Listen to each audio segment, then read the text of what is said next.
Subscribe करा महानुभाव प्रतितीपंथ चॅनलला व बेल बटन अवश्य दाबा लेटेस्ट नोटिफिकेशन प्राप्त करण्यासाठी।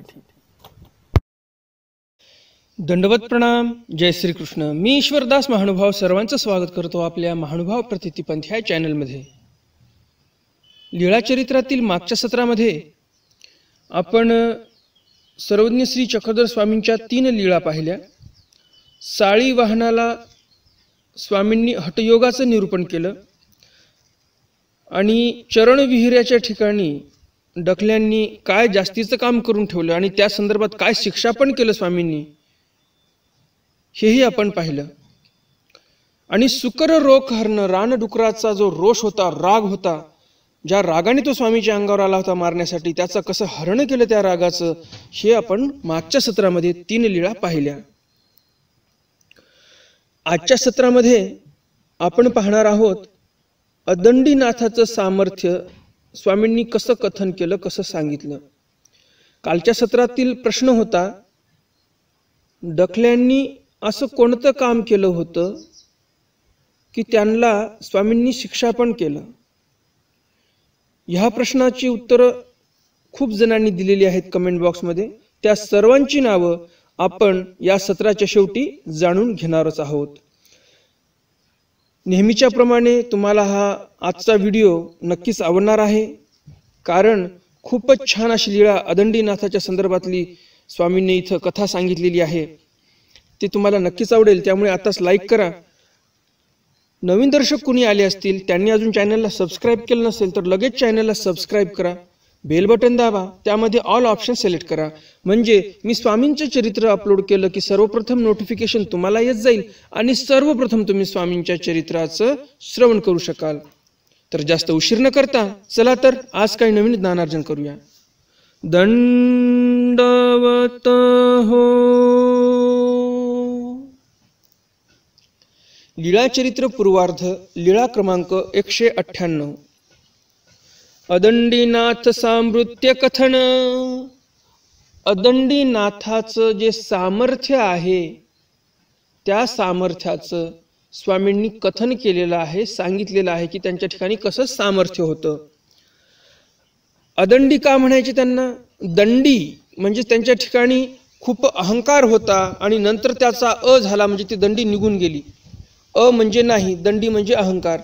तर असा त्यांच्या ठिकाणी एक अहंकार होता खूप सामर्थ्याचा, आणि असा तो गर्व जो होता, दंडी म्हणजे गर्व, तो निघून गेला आणि मग तेव्हापासून नाव अदंडीनाथ असं पडलं।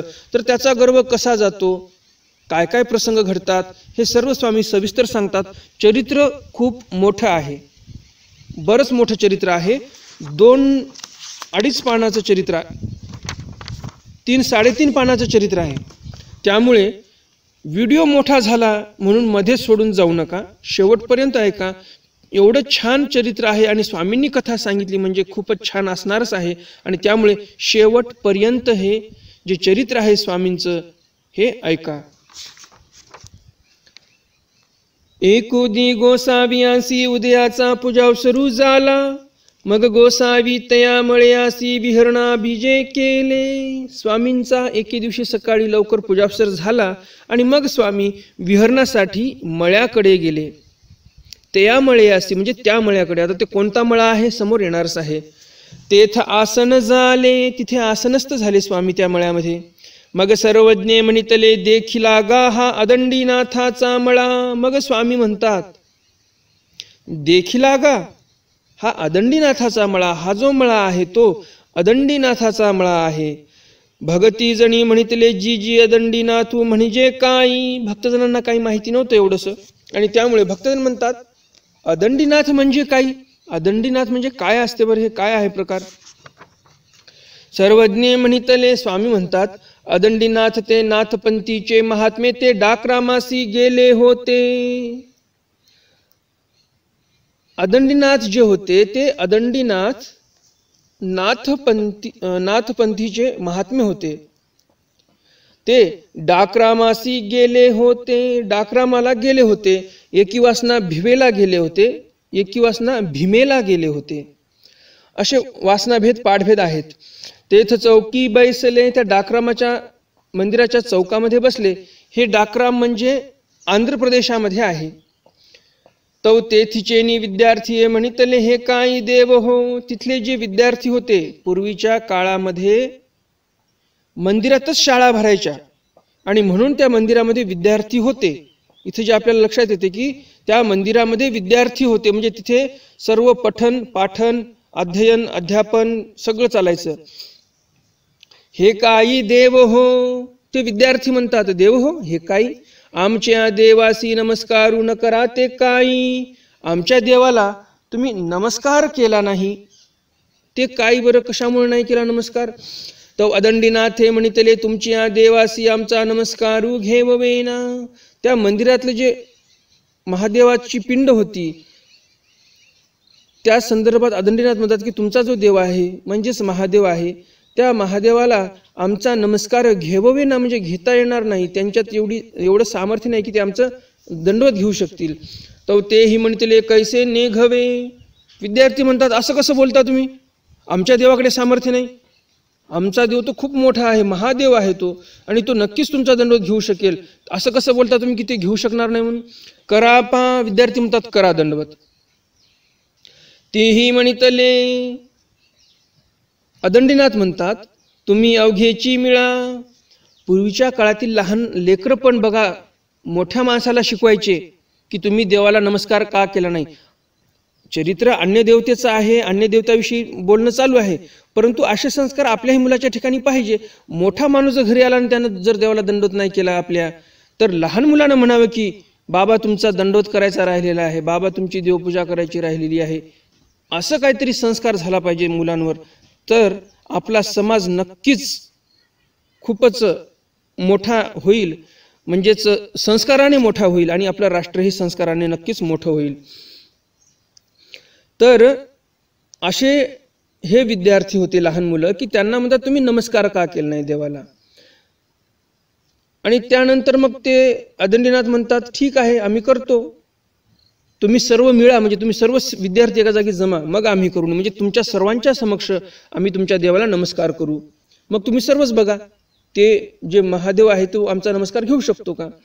मग ते अवघेची मिळाले. मग ते सर्वजण मिळाले, सर्व विद्यार्थी जेवढे होते तिथे जमा झाले. अदंडीनाथ उठले मग म्हणितले जय देवा म्हणून दोन्ही हात जोडले. अदंडीनाथ जाग्यावरनं उठले आणि मग म्हटले जय देवा. त्या देवतेचा जयकारा केला आणि हात जोडले. दंडवत घालू आदरिले. दंडवत घालायला लागले. तव लिंग दोन्ही भाग झाले. जे महादेवाचं लिंग होतं मंदिरातलं ते 2 भाग झाले, म्हणजे त्या महादेवाच्या लिंगाला भेग पडली आणि 2 भाग झाले. अशुद्ध वाहो लागले, रक्त व्हायला लागलं त्या महादेवाच्या पिंडीमधून. मग अदंडीनाथे म्हणितले. अदंडीनाथ म्हणतात नडरी नडरी. मग तेने जोगवट्याचा बंद घातला. मग ते थोनी निघाले. सर्व विद्यार्थी घाबरले की हे जे महादेवाची पिंड आहे 2 भाग झाले आणि अक्षरशः रक्ताचे पाट वाहत आहेत. आणि मग त्यावेळेस सर्व विद्यार्थी घाबरून जातात. आणि त्यावेळेस अदंडीनाथ म्हणतात नडरी नडरी, घाबरू नका घाबरू नका. मग त्याने नाथ संप्रदायाच्या सर्व महात्म्याच्या ठिकाणी जोगवटा असतो, यांच्याही ठिकाणी जोगवटा होता कमरेला बांधलेला. मग अदंडीनाथाने तो कमरेचा जोगवटा सोडला आणि ते जे महादेवाचं लिंग होतं ते बांधून टाकलं व्यवस्थित. दोन्ही जे 2 खापा झाल्या होत्या ते दोन्ही खापा एका जागी घेतले आणि आवळून बांधून टाकलं. मग ते थोडी निघाले. तिथून ते निघून गेले. तव वाटेसी गोरक्ष भेटले. रस्त्याने जात असताना गोरक्षनाथ भेटले त्यांना. तव गोरक्षेण पुसले. गोरक्षनाथ विचारतात कहा थी आव्यो कहा जाव्यो. तव तेणे म्हणितले डांकरामू भेदिया अब सोरठी सोमनाथू भेदन जाओ. गोरक्षनाथ म्हणतात कुठून आलेले आहात तुम्ही आणि कुठे जात आहात. आणि याच्या ठिकाणी खूप अहंकार, कारण हा जो प्रकार घडला मागे साहजिकच आहे सामर्थ्याचा अहंकार असणार त्यांच्या ठिकाणी. आणि म्हणून तो काय म्हणतो अहंकारामध्ये की आताच आम्ही डाक्रमाची जे महादेवाची पिंड होती ती भेदली, तिच्या 2 भाग करून टाकले. आणि आता सोरठी सोमनाथू भेदन जावं. आता आम्ही सोरठी सोमनाथाचं भेदन म्हणजे त्यांचं भेद करण्यासाठी चाललेलो आहे. सोरठी सोमनाथ हे 12 ज्योतिर्लिंगापैकी एक असणारं ज्योतिर्लिंग गुजरात प्रदेशामध्ये आहे. तर तिथे त्या सोमनाथाचं जे महादेवाची पिंड आहे ती आम्ही आता भेदायला चाललेलो आहोत.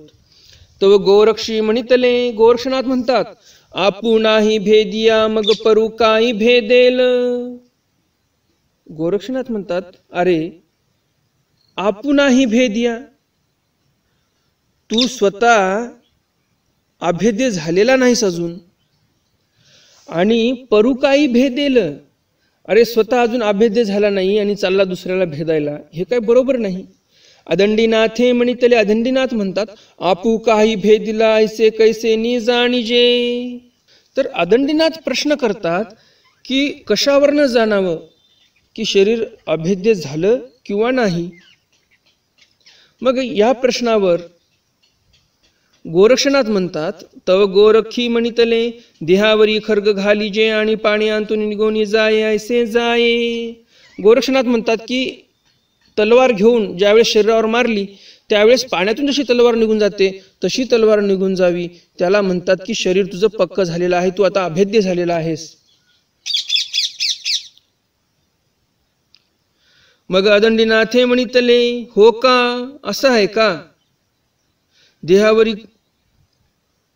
दोन्ही धडे तैसेची याते अभेदिया ऐसे म्हणजे. गोरक्षनाथ म्हणतात की दोन्ही धडे तैसेची, खर्ग हाणल्यानंतर शरीर जशा तसंच राहिलं पाहिजे, पाण्यातून जशी तलवार निघून जाते तशी निघून गेली पाहिजे, त्याला म्हणायचे की अभेदिया तू झालेला आहेस, तुझा भेद कोणी करू शकणार नाही. आणि मग अदंडीनाथ हे म्हणितले, अदंडीनाथ म्हणतात, हो का, ठीक आहे. मग गोरखीन स्वर्गुणी खर्ग इंद्राचे आव्हानिले. आणि मग गोरक्षानं काय केलं, स्वर्गामधून इंद्राचं जे खर्ग होतं त्याचं आव्हान केलं, तलवार बोलवली. ते खळखळीत धगधगीत ऐसे आले. असं एकदम खळखळीत आणि धगधगीत म्हणजे असं चमकदार एकदम असं ते खर्ग आलं खाली. गोरखी हाती घेतले, गोरक्षानं हातामध्ये घेतलं. अदंडी ते पुसले, हाणसी की हाणो. अदंडीनाथाला विचारलं, तू मला मारतू या तलवारीने की मी तुला मारू. तो उगाची, तो गपचूप बसलेला होता. अदंडीनाथ काहीच बोलला नाही. मग गोरखी म्हणितले, गोरक्षनाथ म्हणतात, घे खांडे. मग अदंडीनाथे खांडे घेतले. गोरक्ष म्हटले, हे घे खांड म्हणजेच तलवार आणि मार मला. मग अदंडीनाथाने ती तलवार घेतली, गोरखीवरी घातले, गोरक्षाला मारलं तलवारीनं. ते आपणे अंतोनी वाहुनी जाये तैसे गेले. स्वतःच्या शरीरातून असं ते खांड निघून गेलं, म्हणजे तलवार निघून गेली की पाण्यातून जशी तलवार काढावी तसं त्या गोरक्षनाथाच्या शरीरामधून अशी तलवार निघून गेली, सहज पाण्यातून जशी जाते तशी, आणि शरीर जशाला तसंच होतं. दोन्ही धडे तैसीची मागोती मिळाली. दोन्ही धडे तसेच, जसं तलवार मारली म्हणजे तात्पुरतं त्या पाण्यामध्ये थोडासा भेद होत जातो, पुढे पाण्याचा भेद होत जातो, मागे पुन्हा ते पाणी मिळत जाते, त्याप्रमाणे पुढे ते शरीर कापत गेलं आणि मागे मिळत गेलं, तशी परिस्थिती झाली. जे दोन्ही धडे जे होते ते तशाला तसेच जुटून राहिले, शरीराचे दोन भाग झाले नाही. गोरखी म्हणितले, गोरक्षनाथ म्हणतात, पुता देह झाले ते ऐसे जाणीजे. हे अदंडीनाथा, देह तुझं पक्क तयार झालं, अभेद्य असं तुझं देह तयार झालं असं समजावं. या प्रसंगावरून तू समजून घे की माझं शरीर बघ जशाला तसं राहिलं तसं तुझं राहू शकते का. मग अदंडीनाथ हे म्हणितले, अदंडीनाथ म्हणतात, आता तुम्ही घ्या, ठीक आहे, आता तुम्ही तलवार घ्या, मला मारा. मग गोरखी खांडे घातले अदंडीनाथावरी. गोरक्षनाथांनी अदंडीनाथावर खांड घातलं. तो पाखानी खांडे लागे ऐसे लागे. ज्याप्रमाणे दगडावर तलवार मारल्यानंतर जसा आवाज येतो तसं त्या अदंडीनाथावर तलवार मारली की आवाज यायला लागला. तिडकिया उसळली या. जसं आपण एखादं झाड तोडायला लागलेलो आहे किंवा जळतण फोडायला लागलेलं आहे कुऱ्हाडीने, आणि ते लाकडावर कुऱ्हाड न पडता चुकून समजा जर दगडावर लागली तर कशी ठिणगी उडते, तिथून जशी लायटरमधून आपल्या ठिणगी उडते तशीच त्या कुऱ्हाडीतून ठिणगी निघते ज्यावेळेस ती कुऱ्हाड एकदम जोराने दगडावर लागते. त्याप्रमाणे तलवार या अदंडीनाथाच्या शरीरावर लागली की एकदम ठिणगी उडायला लागलेली आहे, जणू काही ते शरीर दगडाचं आहे. तिडकिया उसळली या, अशा ठिणग्या उडल्या तिथून. परी खांडे भेदेना, परंतु त्याचं शरीर काय त्या तलवारीने भेदल्या गेले नाही. मग गोरखी म्हणितले, मग गोरक्ष म्हणतो, पिंडू काचा घणाचा घाई चुरू होईल. गोरक्षनाथ म्हणतात, तुझा पिंड जो आहे तो काचा म्हणजे कच्चा आहे. जर घणाचा घाव मारला तर चुरू होईल, म्हणजे घणाच्या घावाने काय होईल, तुझ्या या शरीराचा चुरा चुरा होईल. तलवार आहे म्हणून ठिणगी उडाली, आणि हे जर मोठा घन जर मारला दगडावर तर दगड काय होईल, तुटून जातो. तसं तुझं शरीर पण कडक तर झालेलं आहे परंतु अभेद्य अजून झालेलं नाही. घन जर मारला तर साहजिकच आहे तुझं शरीर जे आहे ते चुरा होऊन जाईल, बारीक बारीक चुरा होऊन जाईल, आणि त्यामुळे अजून तू अभेद्य झालेला नाही. देह करी जाय तो वज्रोळीचा गोरखी अमरोळीचा. मग गोरक्षनाथ म्हणतो, अरे तुझं देह पहिलं तयार कर, अभेद्य झाला पाहिजे तू. कारण आदंडीनाथ जो होता तो वज्रोळीचा होता, म्हणजे शरीर वज्रासारखं होतं, आणि गोरक्षनाथ कसा होता, अमरोळीचा. म्हणजे गोरक्षनाथाच्या ठिकाणी जी सिद्धी होती तिचं नाव अमरोळी होतं, म्हणजे अमर झालेला होता तो. त्याला किती दगडानं मारा, तलवारीनं मारा, तोफ गोळा फेकून मारा, काही करून करा, त्याचं शरीर काय भेदल्या जात नव्हतं, असा तो अभेद्य होता. त्याच्यामुळे तो अमर होता. दंडी होती ते गेली. मग अदंडीनाथाच्या ठिकाणी दंडी जी होती म्हणजे गर्व जो होता की मी सामर्थ्यवान, मी सामर्थ्यवान, मी असे कितीही महादेवाचे पिंड भेदू शकतो. आता मी डाकरामाचा महादेवाचं लिंग भेदलं, आता सोरटी सोमनाथाचं लिंग भेदण्यासाठी जात आहे, हा जो गर्व होता तो दंडी होती ते गेली, म्हणजे गर्व गेला. मग अदंडीनाथू हे नाव पातला, आणि नंतर मग त्याच्या ठिकाणी अदंडीनाथ नाव असं आलं, असं स्वामी सांगतात. मग तेने पुसले जैसा तुझा पिंडू झाला ते साधन मज सांगावे. अदंडीनाथ म्हणतात गोरक्षनाथाला की तुझा पिंड जसा तयार झालेला आहे तसा माझा पिंड म्हणजे माझं शरीर तयार होण्यासाठी मला काहीतरी साधन सांगा. मग गोरखी म्हणितले तू येळापुरासी जाये तेथ खेपणीक वेदू थापिले असे तो स्थापावा. गोरक्षनाथ अदंडीनाथाला विधी सांगतात की तू येळापूरला जा आणि त्या येळापूरमध्ये क्षेपणिकांनी म्हणजेच जैनांनी वेदाचा उत्थापन केलेला आहे. वेदाची प्रतिष्ठा नाही झाली तिथं, आता ते पहिलं जे प्रतिष्ठा होती वेदांची ते सर्व उत्थापिलेली आहे, सर्व नष्ट केलेली आहे, आणि त्या वेदांची पुन्हा स्थापना करतो तिथे जाऊन, त्या येळापूरला जाऊन. मग तेथ साधनी रिगावे, आणि मग तिथे गेल्यानंतर तू साधनामध्ये रिग. मग ते येळापुरासी आले, आणि मग अशा प्रकारे अदंडीनाथ जे होते ते येळापुरी आले. हा रायाची राणीचा अवघा मळा उपहतू झाला होता. स्वामी ज्या मळ्यामध्ये विहरणाला आले होते तो मळा सर्व, म्हणजे अगोदरची कथा स्वामी सांगत आहेत, ज्या मळ्यामध्ये विहरणाला आलेले आहेत तिथं पूर्वी काय घडलं ते सांगत आहेत की हा मळा अदंडीनाथ येण्याच्या अगोदर सगळा उबगून गेलेला होता. कोणतं झाड हिरवं नव्हतं, कारण की पाणी नव्हतं झाडांना देण्यासाठी. पूर्ण बाग बगीचा पूर्ण असा वाळून गेलेला होता. मग हा अदंडीनाथ तो तेथ राहिला, त्या मळ्यामध्ये येऊन राहायला लागले अदंडीनाथ. त्या राणीच्या सुकलेल्या मळ्यामध्ये अदंडीनाथ राहायला लागले. ये मळाचे उलिंग रायाचे राणीसी जाई. त्याच मळ्यातून त्या राजाच्या राणीसाठी दररोज फळं फुलं जे काही लागतात त्या मळ्यातूनच जायचं. विहिरीचे पाणी आटले होते, त्या मळ्यातील विहिरीचं पाणी आटलं होतं, झाडाला देण्यासाठी पाणी नव्हतं, सर्व सुकलेला मळा होता. मळाची अवघी पाणी येविन वाळलिया होतिया. मळ्यामध्ये जेवढे काही झाडं होते ते सर्व पाण्याविना सुकून गेले होते.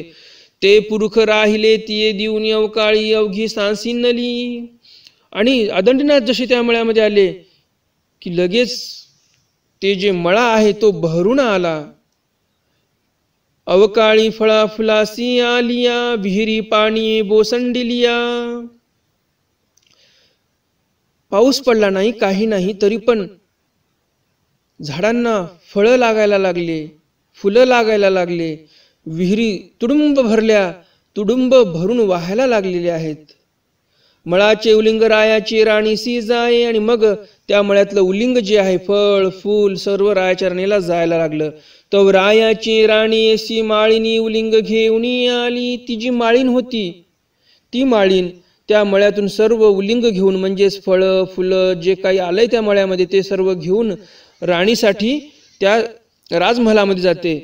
तो त्या राणीया पुसिले हे काही गे जे नाही जे काळी ते फुले.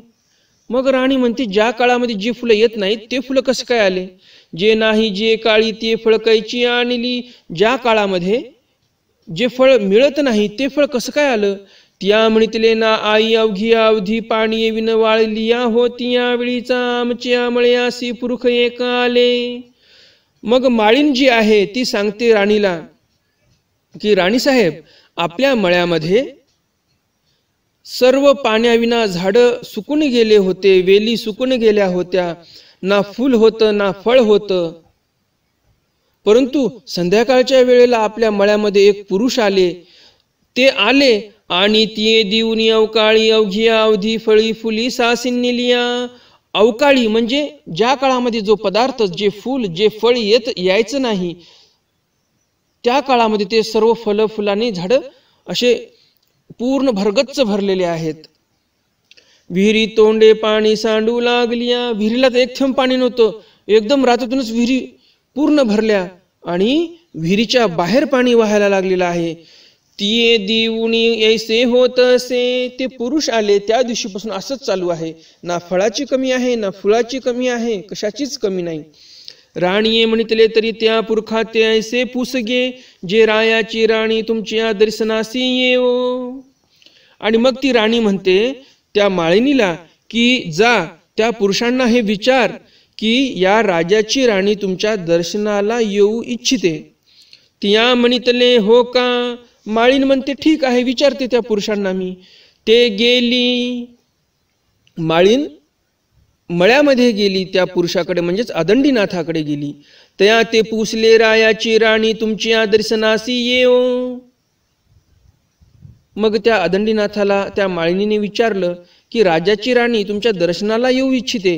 तीही म्हणितले येती तरी येतू का. अदंडीनाथ म्हणतात ठीक आहे त्यांची इच्छा असेल येण्याची तर येऊ द्या. मग त्या माळणी ती राणी पुढा सांगितले. मग ती माळीन जी आहे ती राणी पुढे येऊन सांगितले. ते पुरख म्हणती येतील तरी येतू का. त्या पुरुषांनी असं म्हटलं की त्यांची जर इच्छा असेल येण्याची राणी साहेबांची तर येऊ शकता. मग तैसीची ते निघाली आणि मग अशा प्रकारे ती राणी लगेच निघाली. पायीची पायीच निघाली. बटकीची डोये एकू परियेळू पूजा द्रव्य. सेविका जी होती त्या सेविकेच्या डोक्यावर एका ताटामध्ये पूजा द्रव्य दिले आणि तिच्या डोक्यावरती घ्यायला लावलं. एकू अणाचा हाती झारी ऐसी आली. एका ताटामध्ये अन्न होतं, एका हातामध्ये पाण्याची झारी होती. असं सर्व घेऊन राणी निघालेली आहे.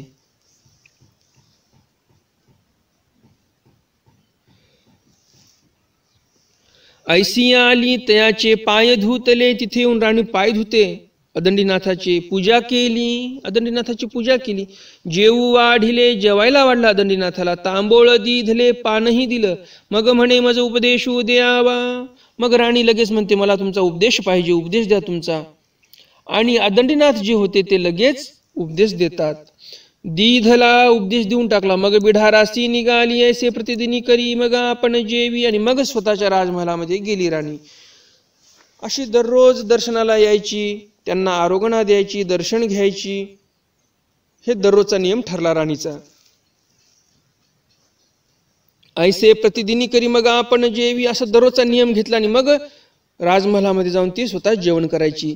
रावो क्षेपणिकांचा शिक्ष तो तयाचे भक्ती करी. राजा जो होता तो क्षेपणिकांचा म्हणजे जैनांचा शिष्य होता आणि तो तयाची भक्ती करी, जैनांची भक्ती करायचा. राणी अदंडीनाथाची भक्ती करी आणि राणी अदंडीनाथाची भक्ती करायची. ते क्षेपणिकासी उमटले. ते क्षेपणिकांना समजलं. राव तयासी दंडवतासी आला.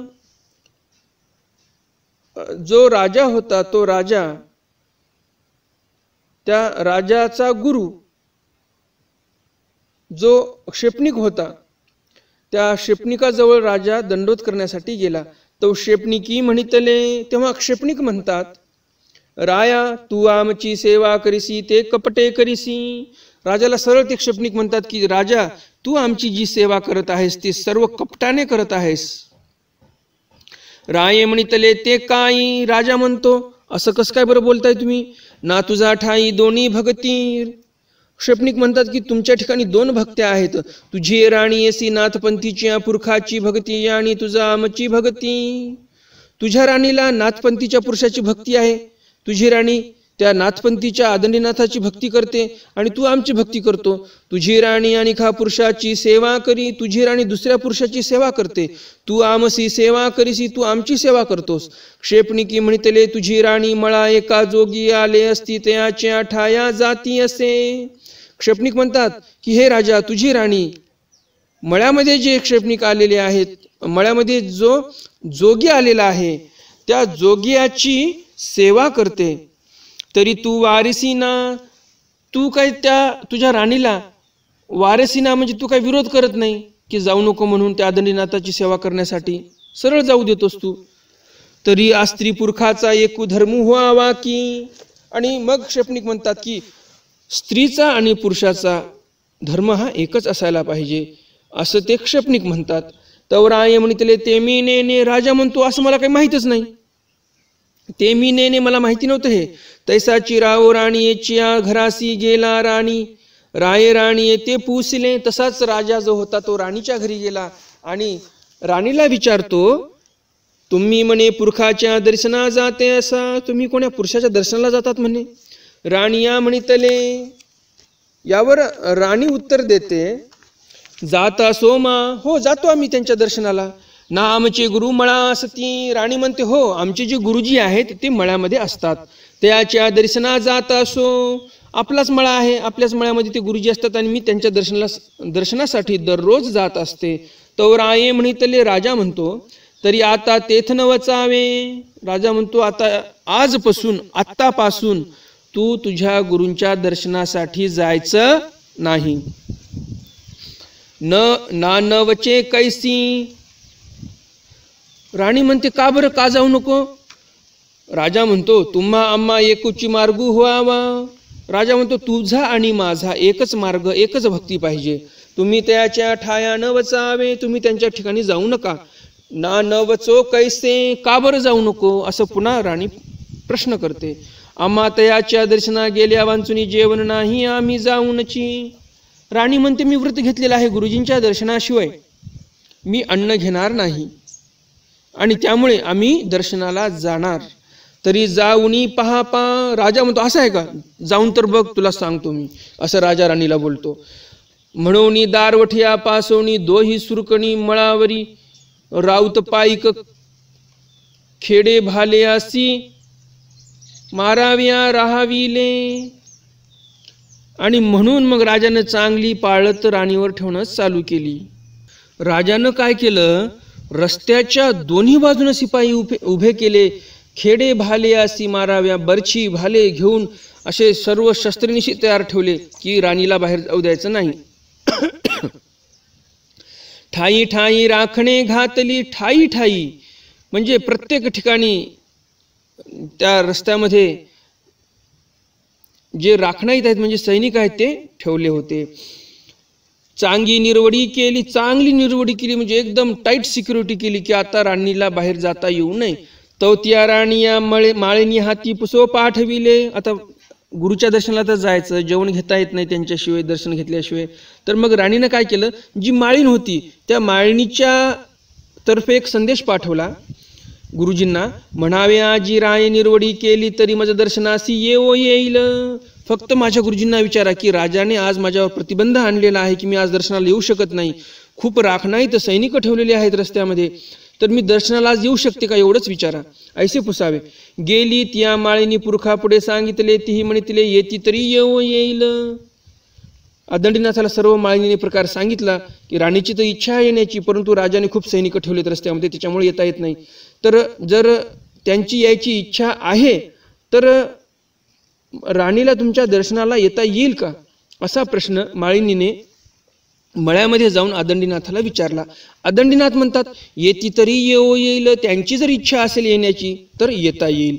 येतुकेनी ते राणी निघाली. मग हा संदेश परत माळणीने राणीला दिला, कारण माळणी तर एक सेविका होती माळीन, त्याच्यामुळे तिला प्रतिबंध नव्हता.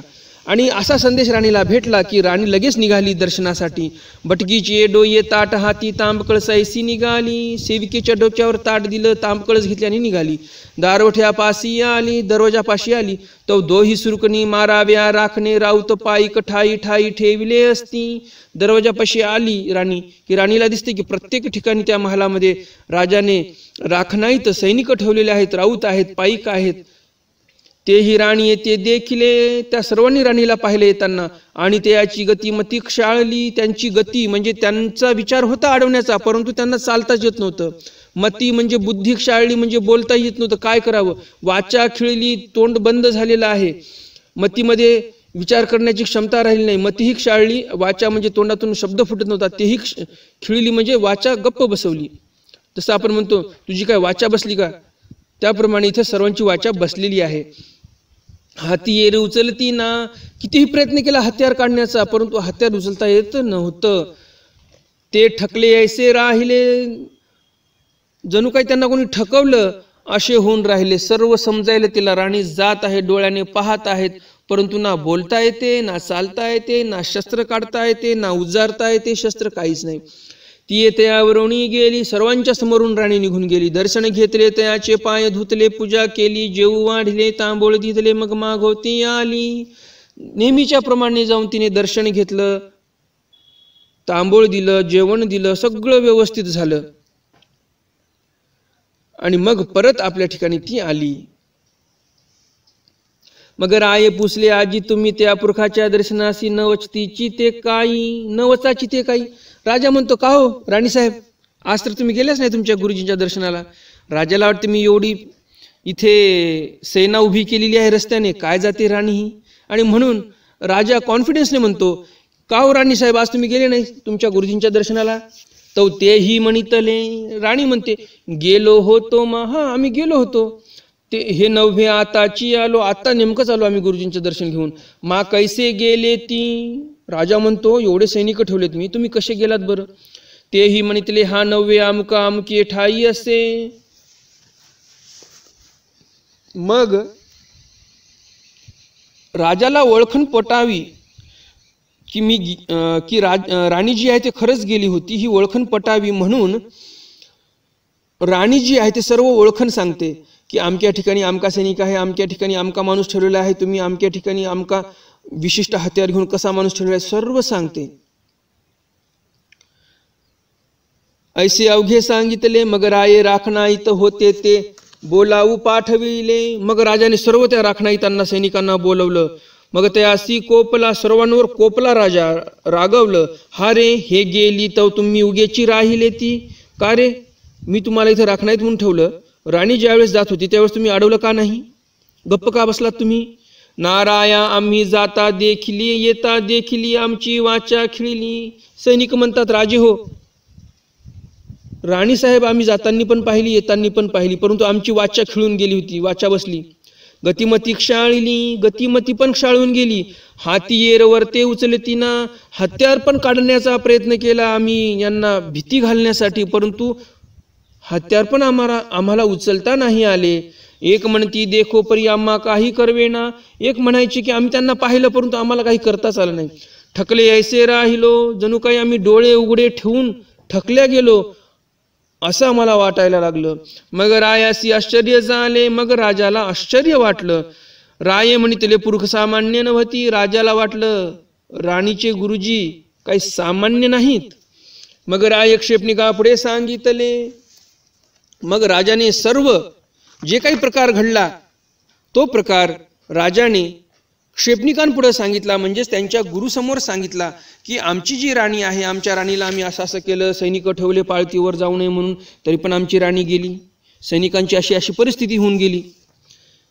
तीही म्हणितले राणी येते पुसाते आमसी उघाणी करती. मग ते क्षेपणिक म्हणतात, असं आहे का, बरं ठीक आहे, तुमच्या राणीला विचारा, ते जे राणीचे गुरु आहेत ते आमच्याशी उघाणी करतील, म्हणजे आमच्याशी चर्चा करतील का, शास्त्रचर्चा. राये राणी येते पुसिले. राया म्हणजे राजा राणीला विचारतो की तुमचे गुरु आमच्या गुरुसी उघाणी करीती, तुमचे गुरु आमच्या गुरुजी सोबत चर्चा करतील का बरं? राणी या म्हणितले करती. राणी म्हणते हो करतील ना. परी मज उपसो द्या. परंतु राणी काय म्हणते? करतील, परंतु मला पहिलं जाऊन त्यांना विचारू द्या, त्यांची इच्छा असेल तर करतील, मी कसं काय हो म्हणून.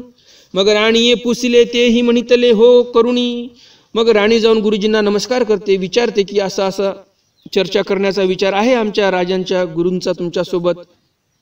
आणि यावर आदंडीनाथ म्हणतात हो करुणी, काय हरकत नाही, आम्ही तुमच्या राजाच्या गुरुशी चर्चा नक्की करू, तुम्ही बोलवाल तरी येऊनी. परंतु आदंडीनाथ काय म्हणतात? तुम्ही माझ्या शिकीन आहात, त्यामुळे तुम्ही जर बोलवलं तर आम्ही येऊ, नाहीतर आम्ही येणार नाही. राव बोलाविल तरी नाही, राजानं जर आम्हाला बोलवलं तर आम्ही येणार नाही, राजा काय आमचा शिष्य नाही, तुम्ही आमच्या शिकणी आहात आणि त्यामुळे आम्ही तुमचं ऐकणार. मग राये राणी येते पुसले. मग राजा राणीला विचारतो का तुम्ही त्या पुरखाते पुसिले. राणीला विचारतो राजा येऊन, विचारलं का तुझ्या गुरुला तू चर्चा करणार आहेत की नाही? राणी या म्हणितले हो पुसिले. राणी म्हणते हो विचारलं आम्ही आमच्या गुरुला. मग राये सभा मंडपी सभा केली. सभा मंडपामध्ये जे काही राजसभेचा सभामंडप होता तिथे सभा भरली. बैसो घातले, बसण्यासाठी सर्वांना आसन टाकले. मग तया ते बोलावू धाडले. आणि मग त्या आदंडीनाथाला बोलवण्यासाठी पाठवलं. कोण? राजाने. ते न येतीची. आदंडीनाथ यायला तयार नाहीत. क्षेपणिकी म्हणितले होय भियाले. क्षेपणिक म्हणायला लागले अरे राणीचे गुरु आम्हाला घाबरले. राणी येसी अभिमानू चढला. राणीला मग अभिमान चढला, आमच्या गुरुला असे कसं काय बोलतात म्हणून, आमचे गुरु भिले असं कसं काय बोलतात, आमचे गुरु भित्रे नाहीत तुम्हाला घाबरणारे. आणि मग राणी म्हणते जा ऐसे म्हणा तुमते राणिया बोलाविले असे. पहिलं राजाने पाठवलं होतं सैनिकाला, परत राणी म्हणते सैनिकाला जा आणि असं म्हण की राणीने बोलवलेलं आहे. ऐसे सांगितले, असं सांगितलं. आणि आले. आणि मग आदंडीनाथ तिथे आले. पायी गजदंताचिया पाऊवा घातलिया ऐसे आले. पायामध्ये काय होतं तर गजदंताचे म्हणजे जे गज असतो म्हणजेच हत्तीच्या दातापासून तयार केलेले जे पादत्राण असतात, पादुका असतात, ते घालून ते तिथे आले. क्षेपणी पुसले अवकाळी अवधी फळफुळासी येती विहिरीसी उदके बोसंडती हे कार्य कायसयाचे कायसयातम. मग क्षेपणिकांनी प्रश्न केला की अवकाळी म्हणजे ज्या काळामध्ये जे फळ येणार नाही, ज्या काळामध्ये जे फुल येणार नाही, ते फळं अवकाळी यायला लागलेले आहेत आणि विहिरीला ओसंडून पाणी वाहत आहे, हे कार्य कशाचे आहेत? आदंडीनाथ काय म्हणतात? हे वेदास्तव. आदंडीनाथ राणीच्या मळ्यामध्ये गेले, सुकलेला मळा भरून आला, आटलेली विहीर पाण्याने गच्च भरली. हे सर्व आदंडीनाथामुळे झालं. आणि मग आदंडीनाथाला ज्यावेळेस प्रश्न केला, आदंडीनाथाचं काम काय होतं? वेदाची स्थापना करायची होती, कारण आदंडीनाथ वेदाला मानत होते. आणि मग हे काय म्हणतात की हे सर्व कार्य वेदांचे आहेत. यावरी उघाणी प्रवर्तली. आणि याच्यावर प्रश्नावर उघाणी म्हणजे खूप मोठी चर्चा सुरू झाली. तव तेही म्हणितले हे काही वाघजाळ. क्षेपणिक म्हणतात हे काही वाघजाळ म्हणा. अहो हे तर काय शब्दांचा खेळ आहे. शब्दू जैसा निज तैसा जाय, आम्ही तुम्ही सामृथे भांडो. हे काय नुसते शब्दाची चर्चा, शब्द जसा फिरवला तसा फिरला जात असतो. त्यामुळे आम्ही तुम्ही सामृथे भांडो, आता तुम्ही आणि आम्ही सामर्थ्याने भांडणार. आदंडीनाथ हे म्हणितले हो का? आदंडीनाथ म्हणतात ठीक आहे, सामर्थ्याने भांडू आपण. क्षेपणिकी म्हणितले आमची कुपी स्वर्गा जाईल. क्षेपणिक म्हणतात आमची जी कुपी आहे ती स्वर्गाला जाईल. म्हणजे आमची जी कुपी म्हणजे आताच्या भाषेत सांगायला गेलं तर छोटीशी बॉटल. तर आमची ही कुपी जी आहे ती स्वर्गामध्ये जाईल. स्वर्गीचे अमृत आणील, स्वर्गातून अमृत भरून आणील ही कुपी. आदंडीनाथ हे म्हणितले आमची पाऊ आणूने दी. आदंडीनाथ म्हणतात आमची पाऊ म्हणजे आमच्या पायातलं वाहन आणू देणार नाही. हो का? क्षेपणिक म्हणतात ठीक आहे बघूत. मग तेही कुपी आणली, पुढा ठेवली, मंत्रे करुणी आव्हानिली. ती कुपी जी होती ते क्षेपणिकांनी आणली, मंत्र उच्चारण केले, आवाहन केलं. आणि ती जी बाटली होती ते स्वर्गासी जाता देखली. आणि ते बाटली लगेच स्वर्गाकडे निघालेली आहे, स्वर्गातून अमृत भरून आणण्यासाठी. स्वर्गुणी अमृत भरुणी मागोती येता देखिली. स्वर्गावरून अमृत भरून आणलं बाटलीने आणि आकाशामध्ये परत येतानाही दिसत आहे.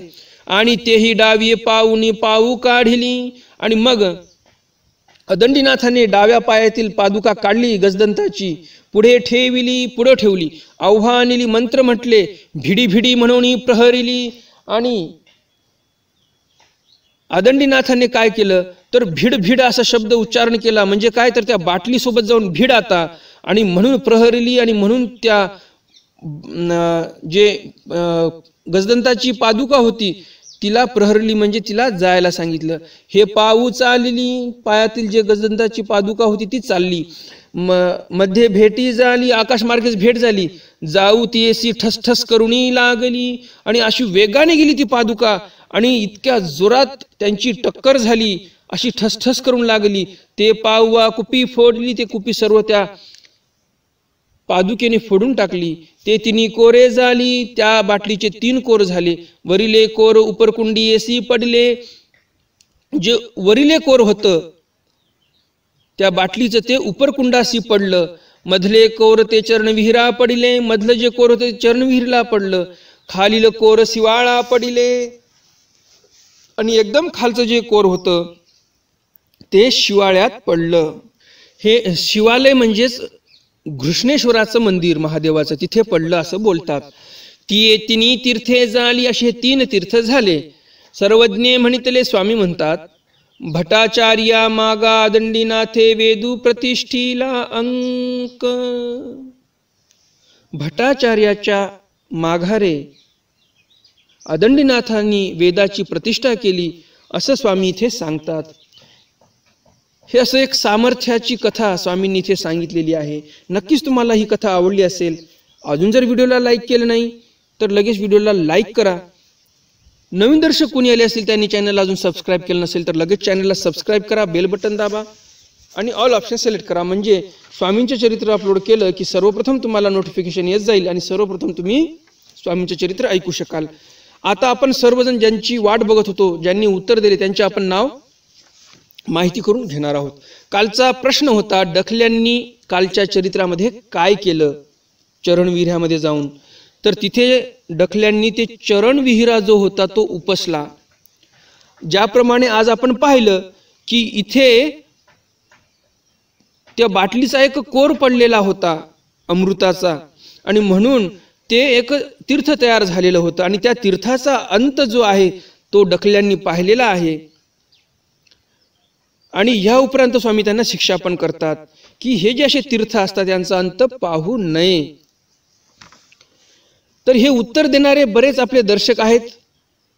ज्यांनी उत्तर दिलेले आहेत त्यांचे नाव पुढील प्रमाणे.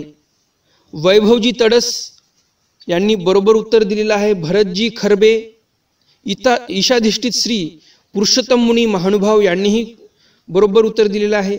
दिगंबरजी नेमाडे यांनीही बरोबर उत्तर दिलेलं आहे. बाळासाहेब जगताप, मधुकरजी चौधरी, सविताताई चौखंडे, धुराजी शेकूकर, शुभांगीताई खामणीकर, युवराजजी भालेराव या सर्वांनी अगदी बरोबर उत्तरं दिलेली आहेत. आणि यापैकी बऱ्याच जणांनी तर सविस्तर उत्तरं दिलेली आहेत. तर या सर्वांचं खूप खूप अभिनंदन. तुम्हाला हे स्वामींचं चरित्र चांगलं लक्षात राहत आहे, आठवणीतही राहत आहे. प्रश्नाचे तुम्ही चांगले उत्तरही देत आहात. त्यामुळे खूप खूप सर्वांचं पुनश्च एकदा अभिनंदन.